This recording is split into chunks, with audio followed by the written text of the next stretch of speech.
So good evening, and welcome to Get Ignited Talk Show. My name is Dr. Christine Rank. I'm your host, and this evening we are talking about life-changing stories, the moments that move us. And I have two absolutely wonderful guests. I can't wait for you to meet them. They're really great, and we should have a lot of fun tonight. But before I introduce them, I just want to thank Yakut for providing this incredible technology that we're watching. My guests, Tara and Larry, happen to be in New York City, but you could be in Denmark and be on this show. And certainly if there's anybody out there watching from Denmark, please come on. You can come on and ask a question and appear in any of these boxes here. It's absolutely amazing. We take this kind of technology for granted, but it's astonishing, and it's a great privilege for me to have access to it so that we can have so much fun together. So that said, thank you, Yakut. I want to tell you about my wonderful guests tonight. First is Larry Smith, who's on my far right. My far right. I don't even know. Everything goes backwards. So I'm going to read you a little bit so that I don't leave anything out. Larry Smith is on a mission for ignition. He is ignited to get people ignited about self-expression, if that would be fair to say.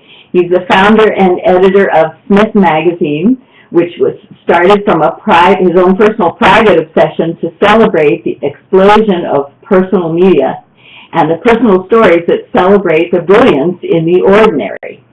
And also, Smith Magazine has a younger cousin called Smith Teens. Smith Magazine is best known for launching the six-word memoir project, which is one of the wonderful things that we're going to talk about tonight. It's so cool. And it's a best-selling series of 5 books and literally has become a global phenomenon, writing your life story in 6 words. And Smith was originally launched, the 6-word memoir project, in November 2006 in partnership with Twitter, with a simple online challenging asking, can you tell your life story in 6 words? And that sounds like that was the beginning of everything. So Larry has been called a luminary in the story world and, quote, one of the most interesting people of the day on CNN. Very cool. And he lives in Brooklyn, as he says, as all storytelling types should, with his wife and their baby son. So please welcome Larry Smith. And then on my close right is Tara O'Grady, sitting. Both of them are sitting, I see, in front of a big old wine cabinet. So that's just really wonderful. And Tara is amazing. And I can attest to that personally because I've heard her sing. She's an amazing, amazing, amazing singer. Born and raised in New York City, she spent every summer on her grandparents' farm in Donegal, Ireland, where she listened to her granny Nora singing in the kitchen. She has been featured on BBC Radio, too, in the UK, and her vocals have been compared accurately, by the way, to Ella Fitzgerald, Aretha Franklin, Patsy Cline, as well as modern artists Adele and Amy Winehouse. Very true. And Bruce Willis jumped up on the stage with her one night and proclaimed his love of her voice when she was performing in Manhattan.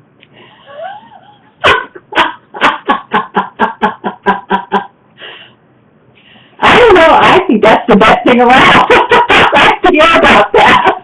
We have to talk about that. Okay.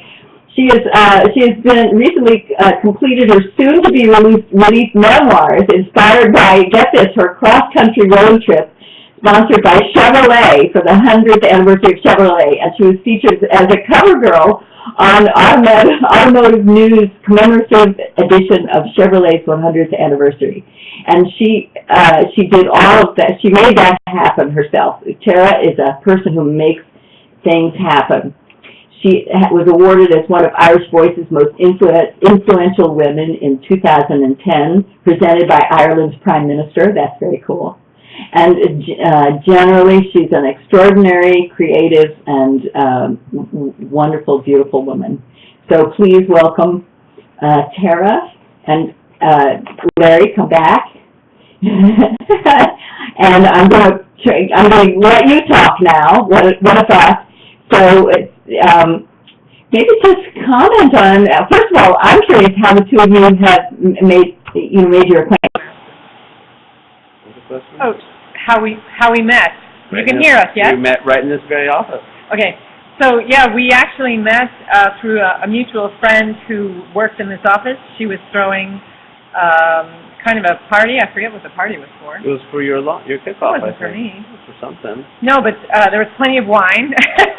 And she asked me to sing, and she explained that I was going on this road trip, and so she just wanted to introduce me to her friends and colleagues, and Larry happened to be in the office, and he showed me his six-word memoir book and gave me a copy generously, and I took it with me on the road trip, and I don't think you know this, but the title of each blog, each post every day was 6 words because of the inspiration from his book. Right, and the idea was, well, I met Tara, in this office, and you could, obviously, she was a storyteller and a soulful person and a sort of a soulmate in storytelling. And so, what I do really is, physically, virtually on the web, I just try to collect storytellers. And so Tara was very collectible. And so, I knew she would get the bug in terms of 6-word memoir storytelling. This is one way to tell a story. It's the beginning of a story, not the end often. And so we became friends, and sort of jumping ahead into how the 6-word memoir project works is that it doesn't exist just on the web and in books, but in fact we do these live story shows. And so the way it works is that we have 7 or 8 storytellers that we've asked to perform, tell a story in words, in music, sometimes in poetry. And they start with a 6-word memoir, and then they open it up into about a 6-minute backstory. And then, and Tara, we always have one person that does it musically, and Tara did that for our February 14th 6-word story show on love and heartbreak. And so I ended up, since I couldn't get my band to join me that night because they were with their significant others, I went on stage without musicians. So I sang a song that I wrote to the melody of My Funny Valentine, and so I just put a bunch of 6-word memoirs together about being single, and started it off with Dad Calls Me One Date Wonder.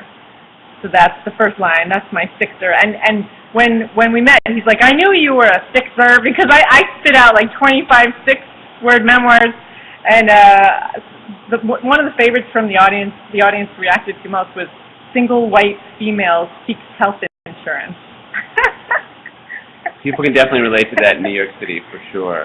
Yeah. And that's the thing about the project is that it started about 6 years ago on smithmag.net, and it was a simple challenge, as you sort of said, Christine, in the beginning. Can you tell your life story in 6 words? Didn't know what would happen. I thought it would be a 1-month contest, but people just really got into it, and that was about 6 years ago. And there's been 500,000 6-word memoirs on Smith and Smith Teens, this book series, a live story show, big thing on social media, but really it's all about the same thing, which is can you get people to start telling the story of their life, and sometimes it's very hard to do a 6-word memoir. Some people, like Tara, just find it easy, and she can do hundreds quickly, but what happens is people get addicted to it. And there's not that many addictions that are good for you, but personal expression in the simple form, at least the longer forms, is, I think, a good addiction. And speaking of addiction, here's another 6er for you.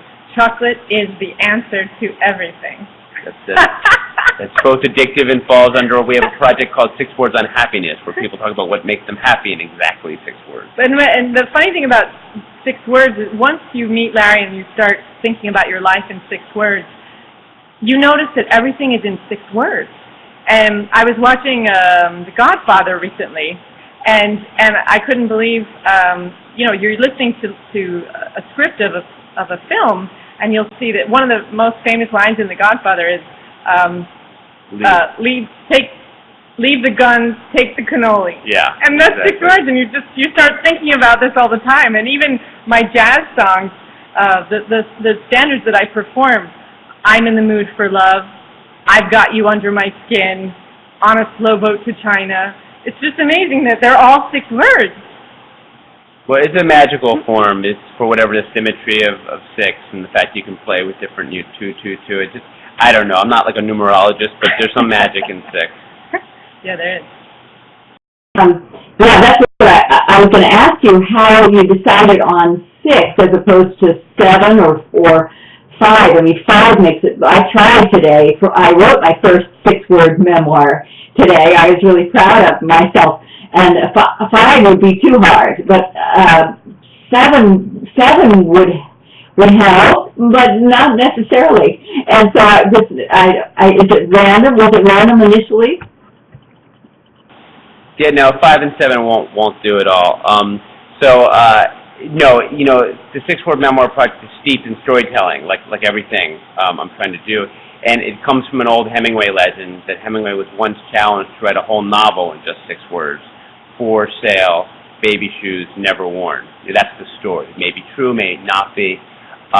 But it's this sort of literary legend that's spun around a little. And when I challenged my community to write the 6-word memoir of your life, which no one had really done that before. They had done different 6-word things, but not the memoir, the personal story. We steeped in the Hemingway legend, so you're connected to this legend. That's kind of cool, whether someone out there on Twitter, hears about it and doesn't know the backstory. That's okay, but I think the fact that it is based in this this really cool idea, and this great American writer who wrote simple, wonderful prose, true or not, it makes the whole thing a little more meaningful. And that's where we get 6. Yeah, sorry to interrupt you. The other thing maybe you want to talk about is the form. It's paradoxically very freeing somehow. I'm sure there's something I know in terms of creativity. You can't have you have to, in order to have a river, you have to have the banks. Otherwise, the banks of the river provide the container for it, so that it then it flows as opposed to just kind of spreading out all over. So there must be something about that format or the form that inspires creativity. I don't know. Well, it's a parameter. That there's a box, and a blank page is super scary. But a blank page that's filled up with 6 words is not so scary. And when we ask someone, well, tell me the story of your life, you get 2 answers. Nonstop, just run on, blather, and it's sort of all wonderful. Or, I don't know, where would I begin? What we're trying to do with the 6-word form is start here and end here. Then, of course, you can go on from there. But if you're asked to choose the 6 most important words on your life, or the story in a very short form to describe your life, it makes you think. And there's a famous saying by a French philosopher, I would have written a longer, shorter letter if I had more time. Shorter is harder. Being succinct and disciplined. It's a real discipline, and that's why a lot of teachers across the world are using it as a way to as a writing tool to sort of fuel creativity in kids, and even in hospitals, post-traumatic stress disorder groups, they, well, what happened at the war? God, where the answer is, where would I begin? And well, let's start with 6 words. Let's start there. And we've done really nice work with the Iraq-Afghan Veterans of America group, which is the Veterans Association for the recent wars. And it's just this way to start. And it works for a 3rd grader. It works for a veterans group. It works for a hipster on Twitter. Well, it just works. It is a cool, magical form. I would love to hear more about your experience with the educational piece, especially. And it sounds like opening up creativity for kids. I don't know if do you have any stories that you want to share about that? That would be awesome, or things that kids have written, or whatever. Yeah, sure. I've been doing a lot of public speaking around 6 words in classrooms and corporate settings sometimes, sort of workshop stuff. But the very first time I was asked to speak was my nephew's 3rd grade class. It's about 5.5 years ago. And I go in there, and I was pretty scared because, like, 30 third graders with their little eyes looking at you is kind of terrifying. Mm-hmm. It's not as terrifying as 400 people at, you know, a fancy convention in a funny way. And so, but I asked my father-in-law, who taught fourth grade for like 30 years, you know, what to do. And he said, well, you break the kids up into groups, and you make them help each other, and you go around the room. But we talked about storytelling and who knows your story best, and the answer isn't your mom or your teacher, it's you. You know your story best, but people don't always know that in third grade. And then they all went around, and they shared 6-word memoirs. And it was a real, you know, talk about igniting light bulb moments when, you know, I knew the form worked. We'd already done a book, and that's why we got invited in. And my nephew was, you know, loves the book. And his teacher, even though his adult themes are in the book, like, he's like, come on, you know, she's like, come on in. And the kids really like this. And when I went around the room, and they were like, okay, well, you know, what's your 6-word memoir, honey? And some little girl would say, life is better in soft pajamas. And she's, no, life is better in soft pajamas. No idea that, like, that's like amazing sort of philosophy. And then another little girl looked at me and said, 9 years stacked within my soul. It's just like wild, you know, heavy stuff. Then a little boy is like, look mean, be nice to everyone. He's just like, in 6 words, the ultimate mafia code. Has no idea his brilliance. And that's just one little class, and that was kind of the beginning of like, whoa. Yeah. You know, and they sent me this, the class made a little book, and people do this. They make little 6-word memoir books for classrooms, or someone turns 40 or 50 and everyone submits for a wedding, and then someone goes down to like the coffee shop and makes it. They made this book, which it's hard to read, but what it says is, not quite what we were planning, 6-word memoirs by Mrs. Nixon's 3rd grade class, which echoes our first book title, Not Quite What I Was Planning, 6-word memoirs by writers famous and obscure. And it's this beautiful book, and each kid gets a page, and it's like there's nothing better I have in sort of the journey that this wild journey has been. And then, you know, then 6 words goes on the road with Tara, and a way for her to, you know, just summarize, as she's saying, her blog post of like, her daily musings was, you know, 6 words at a time. Chasing Granny's Spirit in a Chevy. That was the main one. Just a way to get to, you know, say something about your day, your life, your, you know, your experience in just a simple form.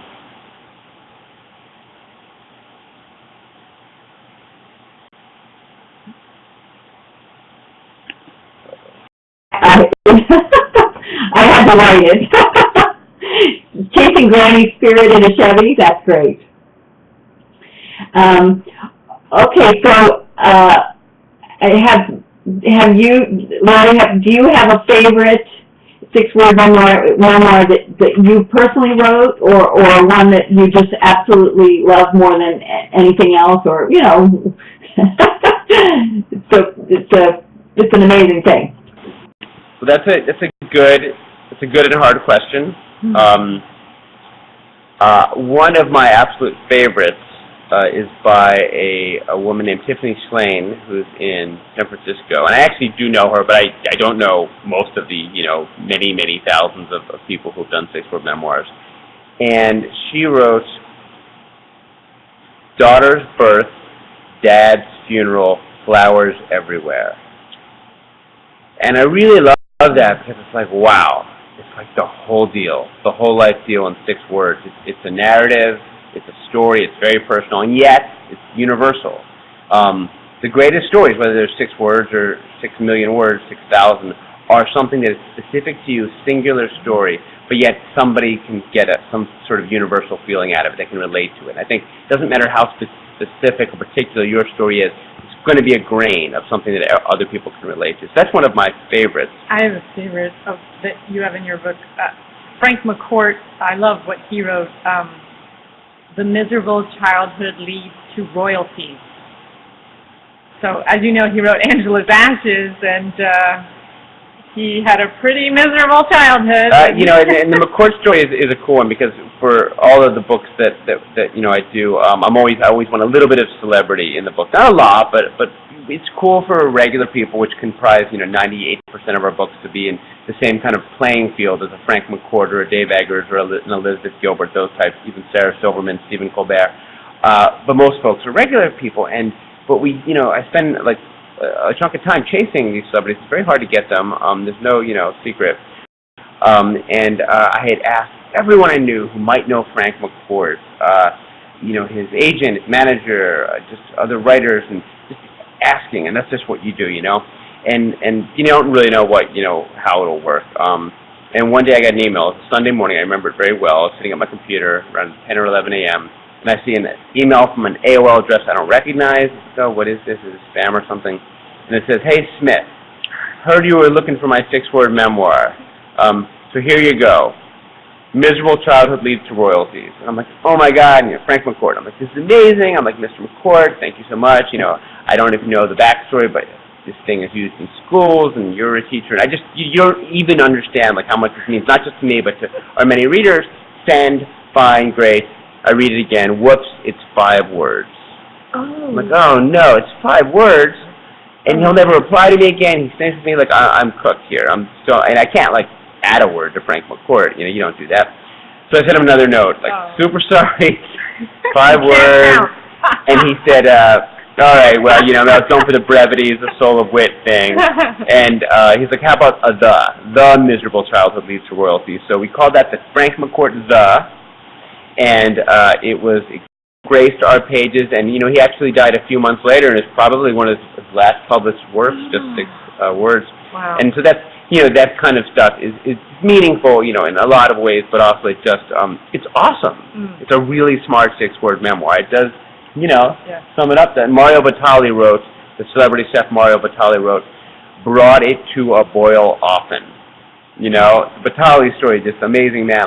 That's the story. You can read a million words about Batali, but brought it to a boil often is his 6 words. It sums it all up. So the celebrities are part of it, and they're fun. So where do you see all of this going? I mean, there are many other things for us to talk about, but just specifically a 6-word memoir, is there anything that you would really love to have happen or are dreaming of in terms of this? Well, something that's happening very specifically now is our next book is an e-book with the folks who did the TED conference. And they came to me and said, they're doing books now. They have a new book division. What would you want to do? It's sort of different. It's good for kind of what we do, education, design. I said, I have exactly the book, which is it's going to be a book of 100 6-word memoirs, all done as illustrations. That's another way people kind of take the form. A lot of art classes, and they assign it to an illustrated 6-word memoir. Very cool stuff. There's a lot of stuff on the site, examples. Only by students, though. So you could be in 3rd grade, you could be a Parsons Art School, grad student ready to take over the world and be in the New Yorker. But if you're a student, we want to hear from you, and we want to, we're taking submissions through October. And I told my nephew Connor he better submit. Yeah, so that's it. We want nephew Connor, and we want fancy art students and people from across the world, and it'll highlight the educational use of the form and the amazing ways people take it. I never expect people to start doing illustrated 6-word memoirs, but of course they started doing that. And so that's one thing I really hope to happen, and just we're creating tools so that anyone can make their own 6-word book, so it's personal. So Tara does her book of 100 6-word memoirs, and she presses the button, and we make it really easy and beautiful to make that book, and share it to her friends, and make 20 if she wants, or make 100. So that's sort of that very individual kind of use of the form, and personalization is something that I'm focusing on. But who knows, the community on Smith and outside of Smith who use it, they tell me what they want to do, and I just try to follow them and listen. Okay, so then, I don't know which came first, but it sounds like the next thing that came out of this, or maybe was inspired by this, was this whole thing about the moment. If you'd like to talk about that, I'm dying to talk about that. Well, sure. So the moment was really, it was cool because it was, I launched Smith 6 years ago as a place for personal storytelling, not just 6 words. In fact, we didn't have the 6-word memoir project through most of the first year, but just to tell personal storytelling, largely written, but also in photography and things like that, and comics. And so after the 6-word memoir project became successful and we did a bunch of books, my publisher said, well, what do you want to do? What other book do you want to do that's not 6 words? And the answer was, I want to get back to the original storytelling mission of longer form personal storytelling. And you did have to, once again, find something that was a theme, not just, well, tell us a story, right? Because when you had a parameter and a really smart prompt, it seems like people responded better. So over and over again, I heard people say, this thing happened, this one thing happened that changed my life. And, God, I've never told this story, or I want to tell it. And so we created a section in Smith called The Moment, a moment when your life changed. And again, who knows what will happen, but, thousands of people responded, and we put 125 of them in a book of life-changing moments that came out a few months ago.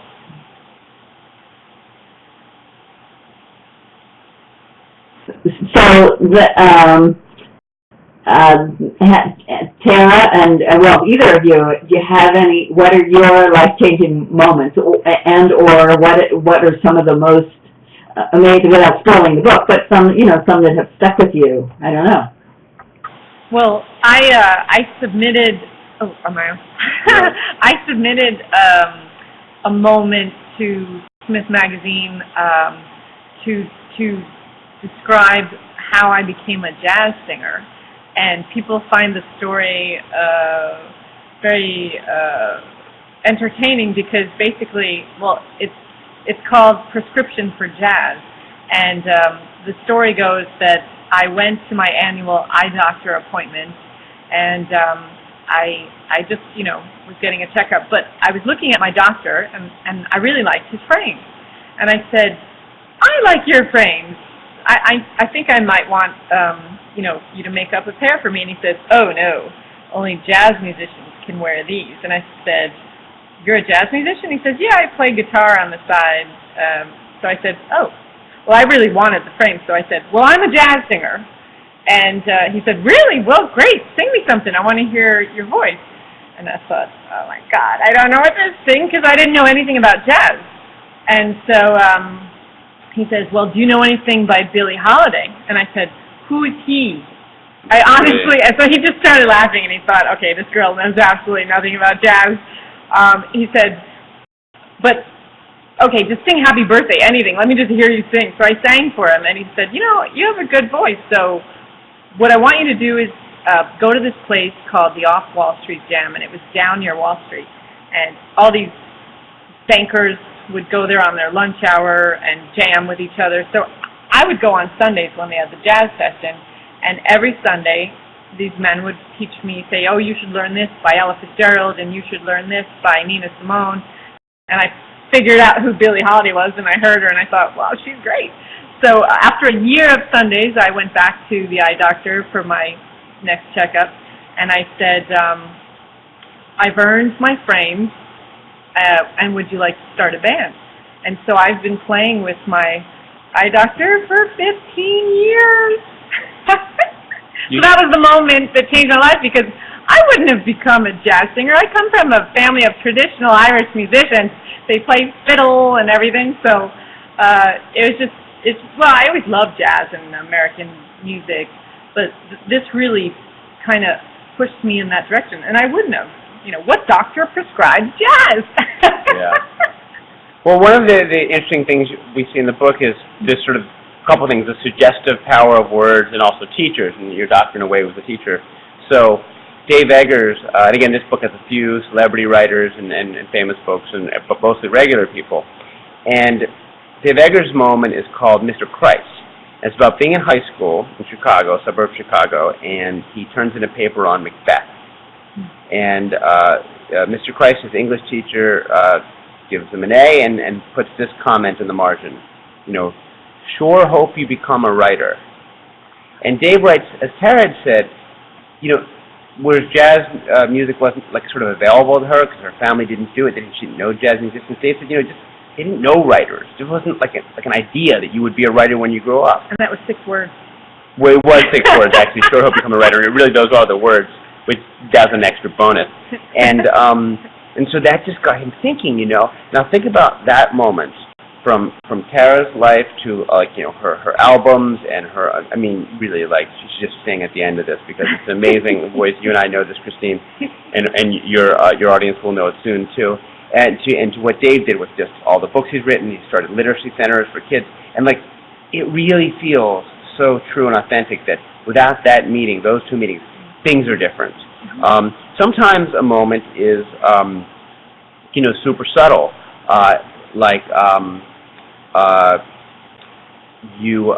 Elizabeth Gilbert was, I guess this wasn't even that subtle, but Elizabeth Gilbert was 4 or 5, she writes, and she overheard her parents speaking like adults to each other by their first names for the first time.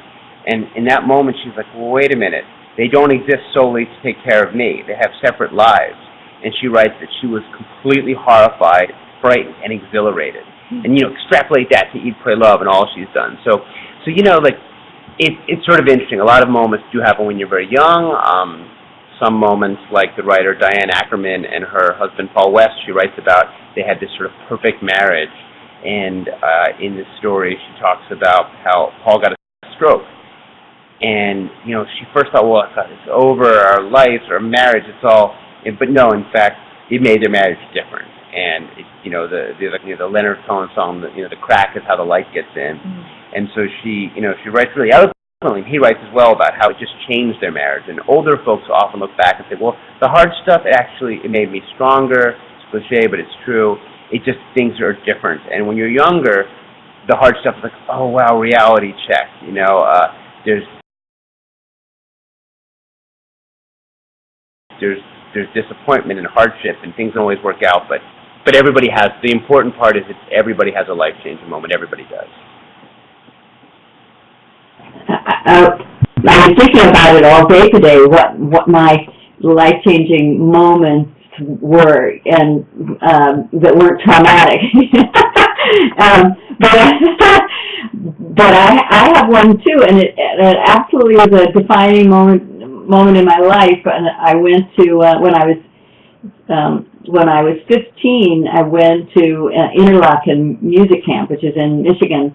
I was a pianist and a violinist, and because I was always playing piano and violin in high school, I was never able to be in the chorus, but I always wanted to be.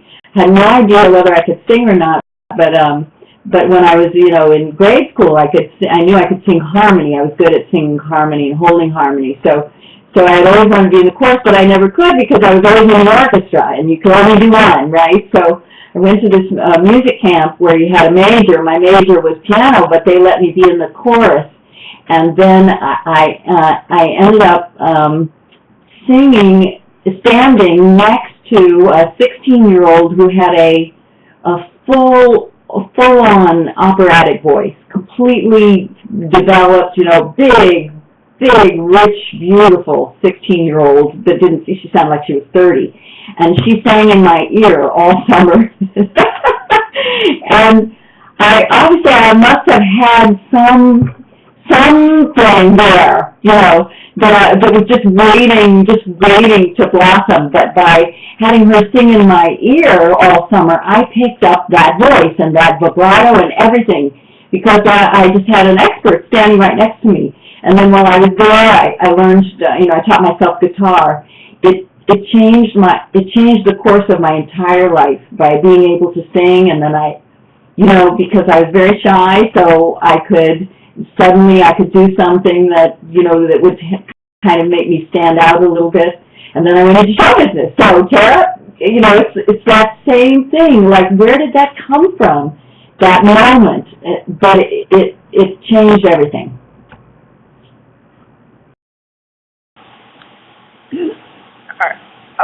Are you asking me where did the singing come from? Is that what you're asking, Miss? Sorry, I was just trying to stop talking and let you talk. But anyway, I guess these moments feel like they come out of nowhere, but they probably really don't. They probably come out of somewhere that we just don't understand. Well, sometimes, it's a true shock to the system that basically, moves a moment that needs to be moved out of you. So there's a great story in the book set in Afghanistan. And a war photographer is there, and the bombs are coming, and this may be his last day on Earth, And he's sitting there with the reporter he's working with, and they're real nervous. And he said, the piece is called "If I Don't Die Today, I Will Marry You, Kristen Moore." And it's about basically sort of realizing he's been with this woman for years, and he's sort of been just unwilling to commit, but he does love her, and he's like, so it was the gut check. And it was, literally bombs that got him to, kind of have a gut check. And it's beautiful because in the book, there's a photo that he took of them getting married on top of a tank. His buddy was ordained for the day or something like that, and he took a self-portrait. Beautiful shot. And so most of us won't be in Afghanistan, hopefully. The bombs won't be coming. But we will be in a time, it could be a quiet moment, it could be a loud moment, when something, it's already there, is pushed out. And that's really sort of part of what the book, and the book is about, because like the 6 World Memoir Project, do you have a moment? People are like, I have a million, or I couldn't possibly do one. The idea of the book is to sort of, you flip through it, and you get ideas. Oh, well, this moment happened, something when somebody was hanging out with their grandfather, and this moment happened, in the middle of a drug binge, and this moment happened when someone met their hero, Allen Ginsberg, and while, in fact, that time he spent with Allen Ginsberg was, frankly, ultimately disappointing, that summer he spent as Allen Ginsberg's assistant was the summer, and this is by a writer named Steve Silberman, was the summer he says, that's the summer I became me, And so the idea is you get ideas about, well, what is my moment? And then you throw the question out at a dinner party, what's the moment that changed your life, or a barbecue? And then suddenly you're connecting with people, and you're, in a sense, connecting with yourself. We're all actually, in a weird way, in the therapy world, some literally and some not, and what Tara does with singing is therapeutic personally and for the audience. And I didn't expect to get into that world, but in fact, the stuff that we're doing with personal expression, it's like, both by writing a moment and releasing it in yourself, I think it does something for you inside, but then sharing with the world does something else, it does quite a lot of good, and it's hard, to do. We're asking people to share these raw stories of their life, and that's easier said than done, right, and to expose yourself in a way, but I think it's so much good happens when you simply really release that moment. And of course, in my experience as a trauma therapist, the stories that I hear obviously are frequently very traumatic, but almost always, like McCord said, a terrible childhood made great residuals, or whatever it was, something like that.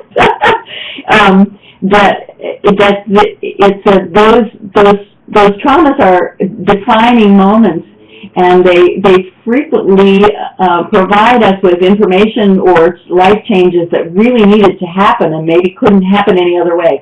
But the only way to know that is from getting some distance from it and some perspective. It certainly doesn't feel like that when it's happening. But if you really go down the road a bit and look back at what happened, and you can make much more sense out of it, and it seems to all be very positive at the end. Somewhere in there's something important that happened that changed everything in a really positive way. That's been my experience. That's probably not true for everybody, but for many people. I don't know if you would agree, but based on what you heard.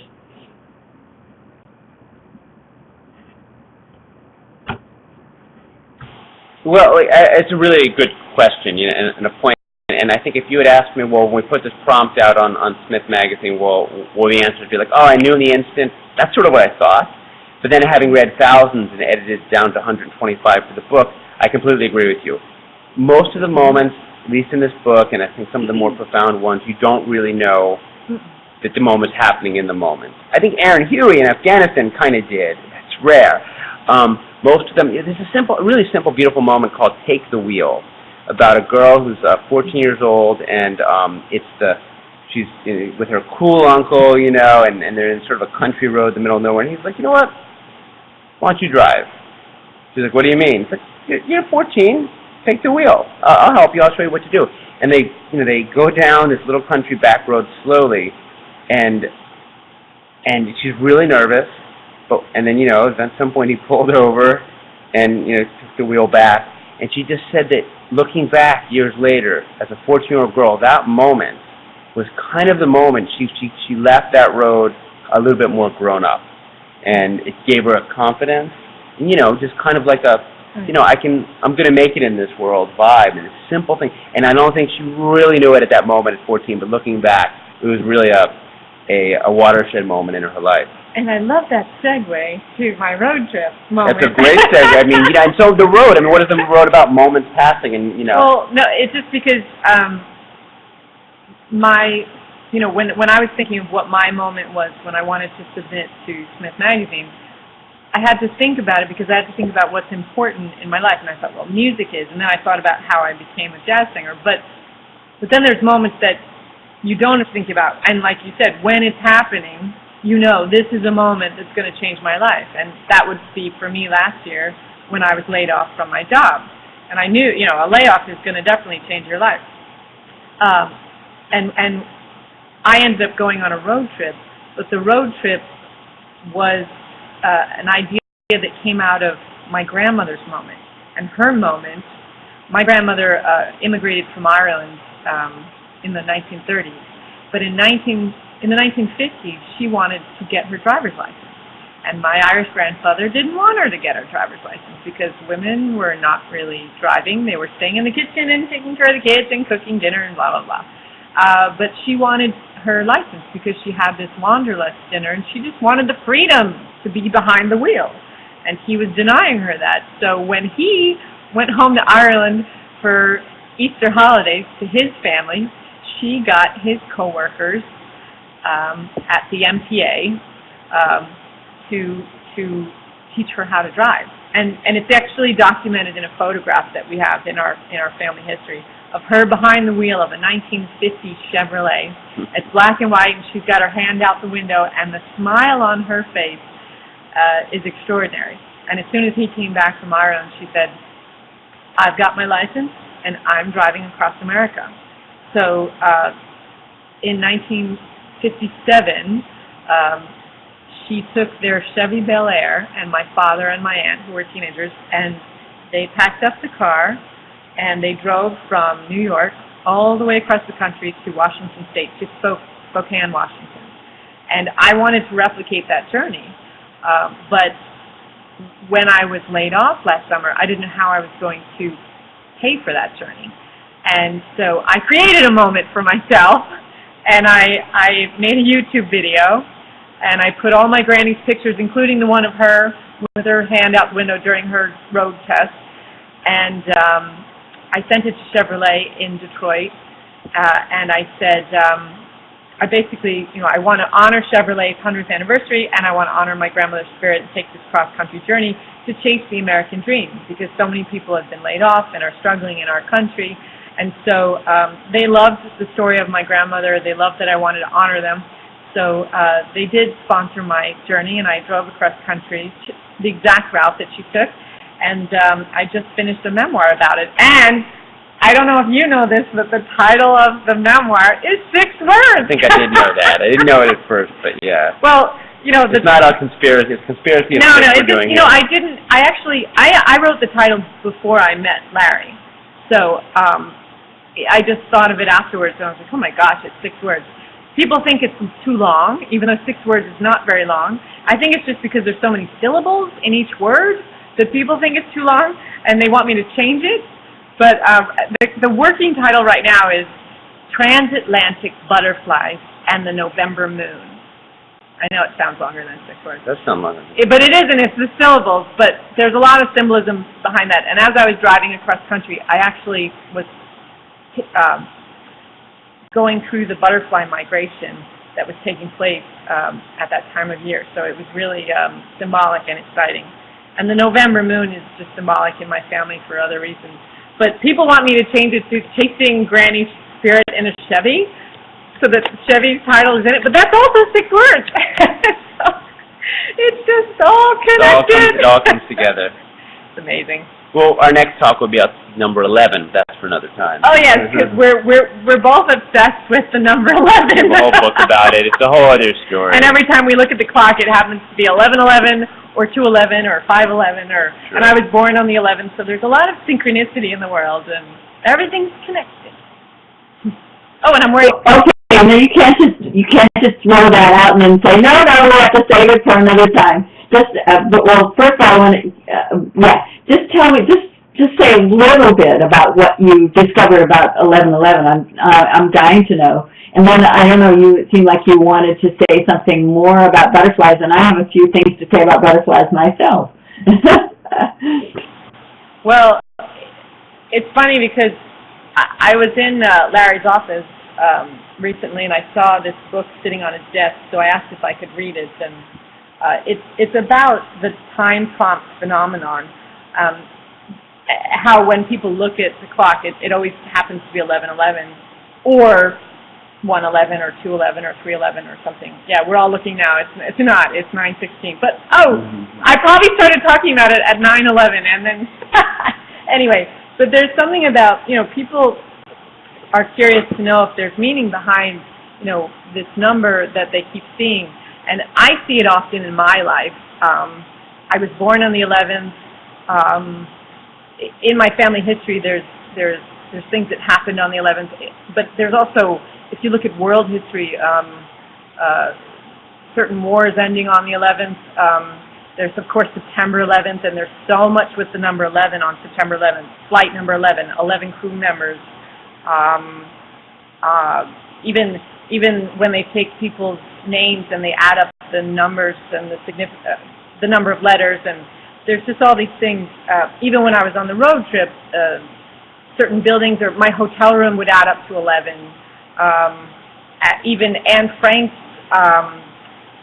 the Secret Annex, if you add up her address, that adds up to 11. I discovered that only because the address is in my book, and I started adding up all the numbers, and I realized every number that I talk about in the book adds up to 11, which just freaks me out. It wasn't intentional, and then I started realizing the number 11 just keeps coming up, and it is apparently a very strong number. It's significant in that it's about that there's going to be important changes in your life happening, and that you have a stronger vision, or you're more awake to what's happening around you.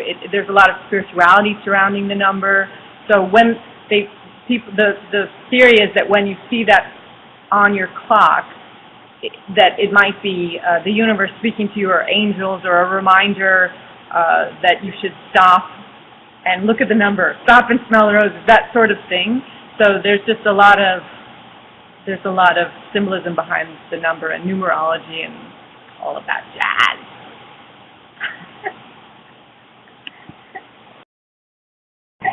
Cool. So you're going to do a project together on that? Or did I misunderstand? Did I misunderstand what you were saying? No. No, we're just playing with numbers. We like the number 11. And the number 6. And the number 6. But we're into it. But it's just kind of coincidence thing. Yeah. We're just talking about synchronicity. We're focusing on storytelling around here. Yeah. Yeah. Well, the other thing is, Tara and I both know another woman from Ireland, Roisin Fitzpatrick, who is Ireland's Artist of the Light, and she had a moment, and it's interesting to hear her talk. I've heard her talk a few times about her moment, which she says I had the very great opportunity to have a near-death experience, having died from an aneurysm. And she, we've heard about near-death experiences before, and it does seem as if everyone goes out and then comes back feeling like it was an extraordinary experience, and that they're kind of in a hurry to get back there. But that's a perfect example of inherently not thinking that dying is necessarily going to be a good thing under any circumstances, and yet it turns into this kind of amazing experience. It certainly changed the course of her life in every way possible. So back to moments, by the way. And then Tara, I was curious if you wanted to say more about the butterfly significance. Oh, well, I'm wearing a silver butterfly here that my mom gave me for my birthday this year. But the butterfly is a symbol across the world of reincarnation and transformation.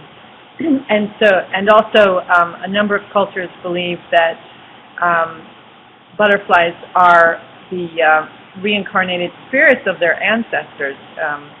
So some of you know that they migrate from Canada down to Mexico, and they actually land on November 1st, the Day of the Dead.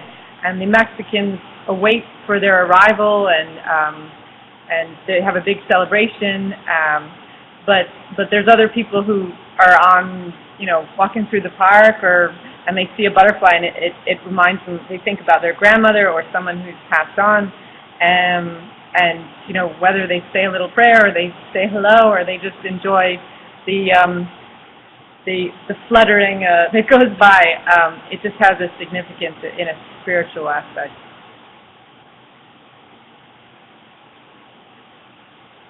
Just to go off topic just a little bit, I wanted to add what I recently learned about butterflies. It's so fascinating, and that is that when they are caterpillars, they eat until they can't eat anymore, and then they keep shedding their skin, and eventually they grow this pupa, this shell, this hard shell.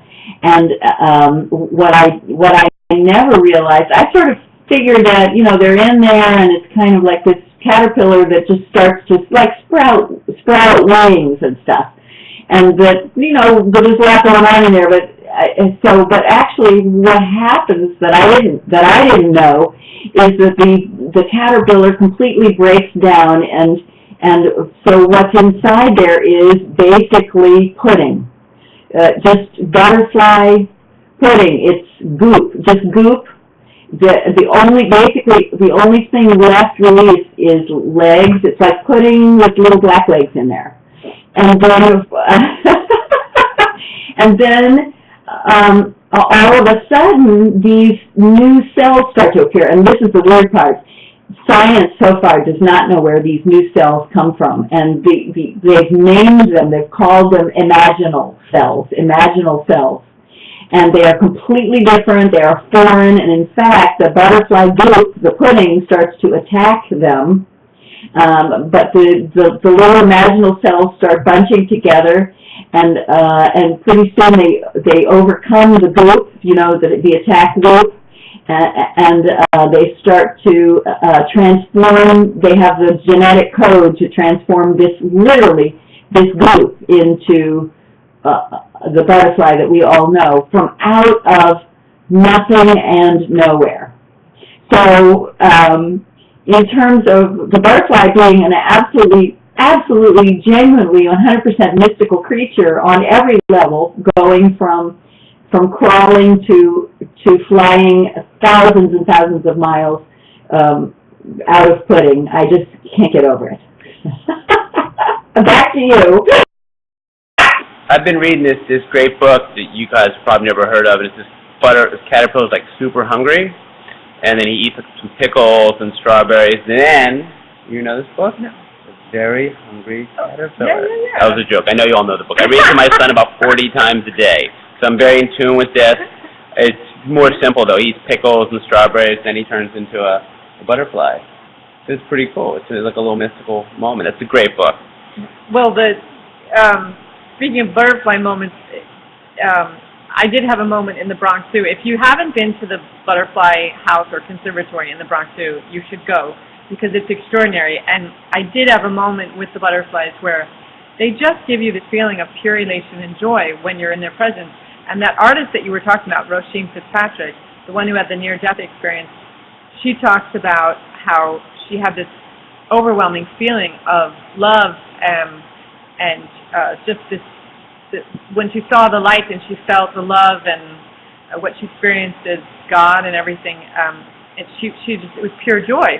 And so when I was in the Butterfly House, I was wondering if it was similar to what Roisin was describing as this feeling of elation and joy and love, because they were flying all around me, and I actually just felt this feeling in my chest, in my soul, that I'd never felt before, and it's just this wonderful feeling from butterflies flying around. So I talk about that in my book as well. Well, if you can't get to the Butterfly House, I will say it's a wonderful feeling when you go to a storytelling community and you share a story and then you see like 30 comments and people are like, you know, oh my God, like I know what you mean, or thanks for sharing, and like that kind of fluttering energy. I mean, what we're trying to do, you do that at your shows where people are like, wow, we're all in this together.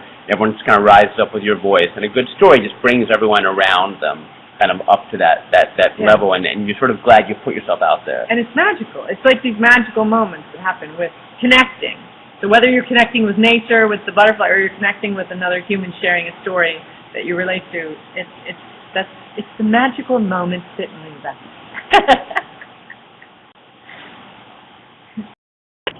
Wait, was that 6 words? It's the magical moments that move. That's 7. But we could. It's magical moments that move us. We could make it into 6 easily. Okay, so tell us a little bit more, Larry, about the website. Like, I know I went today, and I could join and write my own 6-word memoir, which I did, and I didn't really, honestly, I didn't think that I would be able to. It seemed hard to me, but it came out, and it's in categories. So the category was happiness, and so it occurred to me. So mine, I think what it was, when in doubt, say yes with a question mark. When in doubt, say yes, yes, and that's it. So I'm going to write, when in doubt, say yes, yes. There. Okay. See? I know it's great!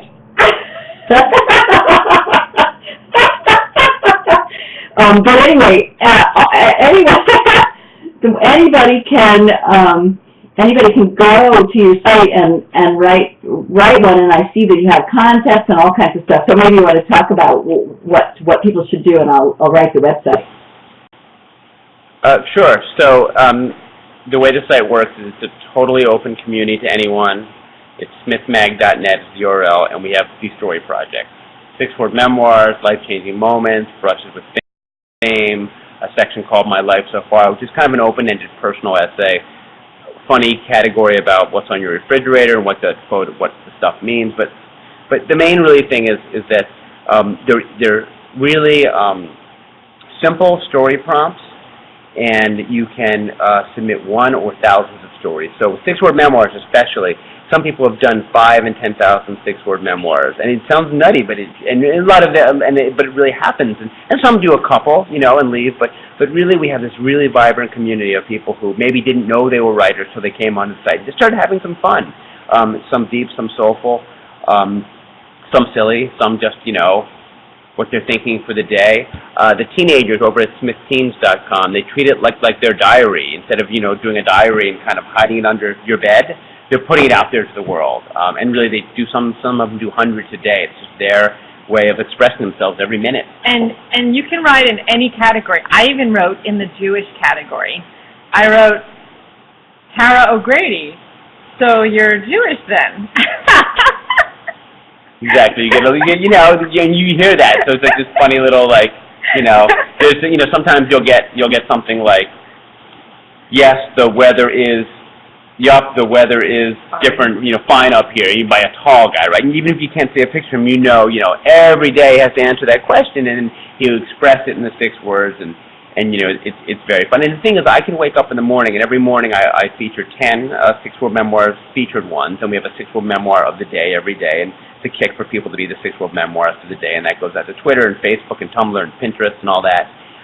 But if I just read the ones that have come in, or anyone can read them, I know it's like a plane landed in the Hudson, or if something big has happened in politics, because people reflect like what they feel and see. If the Miami Heat has won, I'll probably know reading the 6-word memoir as I then go to feature 10 a day, because most people don't want to read the hundreds and hundreds that come in every day. They want a curated selection. So that's sort of what we do, and it's fun to read them. It's fun to write them.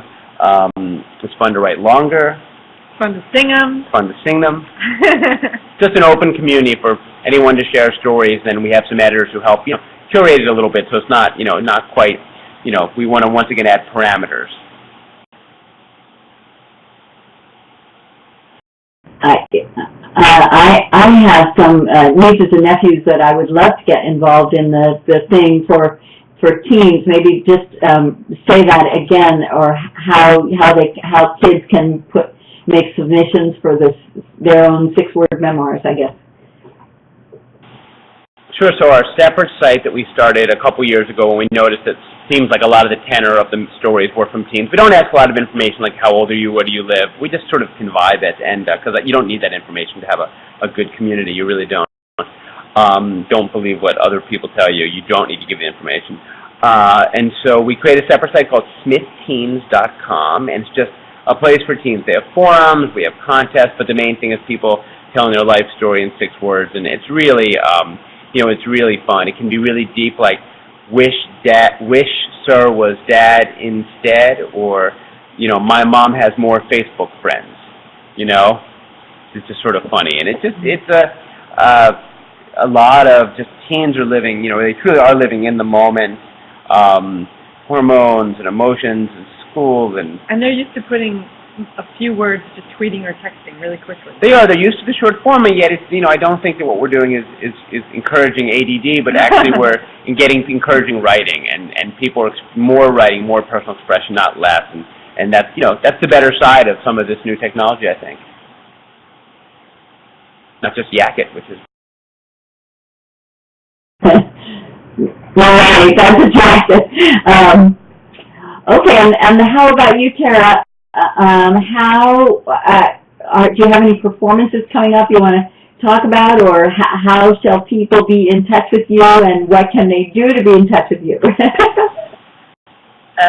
So I do have a performance coming up next Tuesday night, June 26th, from